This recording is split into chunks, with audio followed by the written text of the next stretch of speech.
नमस्कार, स्वागत आहे तुमचे आमच्या चॅनेलमध्ये। आवाज महामुंबईचा, शोध बातमीचा, कौल मनाचा। चला तर मग आमचे चॅनेल शेअर करा, लाईक करा आणि सबस्क्राईब करा। धन्यवाद।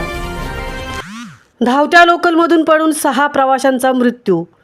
दिवा कोपर दरम्यान धक्कादायक घटना, प्रवासी हादरले। कसाऱ्याहून CSMTकडे जाणाऱ्या लोकलमधून पडून 6 प्रवाशांचा मृत्यू झाला।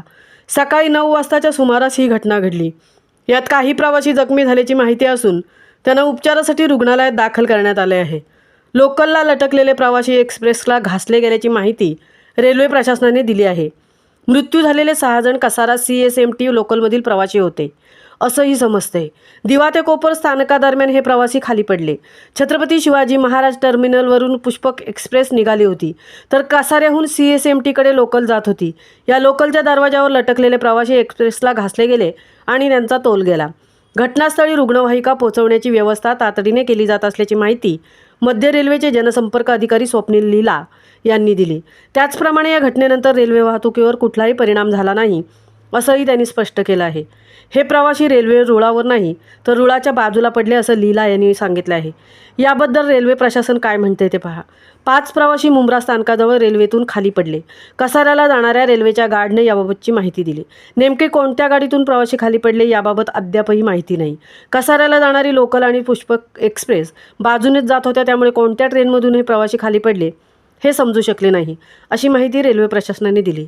धावत्या रेल्वेतून आणखीन काही प्रवासी खाली पडल्याची माहिती मिळते। नेमकं काय घडलं होतं याबाबतची माहिती समोर आली नाही।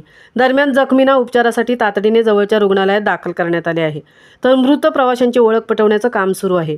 हे प्रवासी 30 ते 35 वयोगटातील असल्याचंही समजते। सकाळी 9 वाजताच्या सुमारास ही घटना घडली आहे। ही घटना नेमकी कशी घडली, त्यामागचे कारण काय याचा तपास सुरू आहे। ही अत्यंत दुर्दैवी घटना आहे। गाड्यांची संख्या वाढवण्याचा प्रयत्न नेहमीच सरकारकडून केला जात आहे, परंतु प्रवाशांची, नागरिकांचीही जबाबदारी असते। हे कशामुळे झाले हे समोर आल्यानंतर सविस्तर बोलता येईल अशी प्रतिक्रिया शिवसेना शिंदे गटाचे खासदार नरेश म्हस्के यांनी दिली। भाजपचे आमदार संजय केळकर या प्रकरणी म्हणाले की ही घटना अत्यंत दुर्दैवी आणि दुःखद आहे। हेच 5 प्रवासी नेमके कसे पडले, डब्यात खूप गर्दी होती का हे तपासणं गरजेचं आहे, परंतु प्रवाशांना सुरक्षा, सुविधा आणि सेवा देण्याचं काम पूर्ण ताकदीने प्रशासन आणि रेल्वे मंत्रालयाकडून करण्यात येते। ही घटना का घडली याची चौकशी झाली पाहिजे। यात प्रशासनाच्या काही त्रुटी असतील तर त्या दूर करून योग्य ती कारवाई झाली पाहिजे। आवाज महामुंबईच्या चॅनेलसाठी सीताराम कळंबे, तृप्ती भोईर, मुंबई।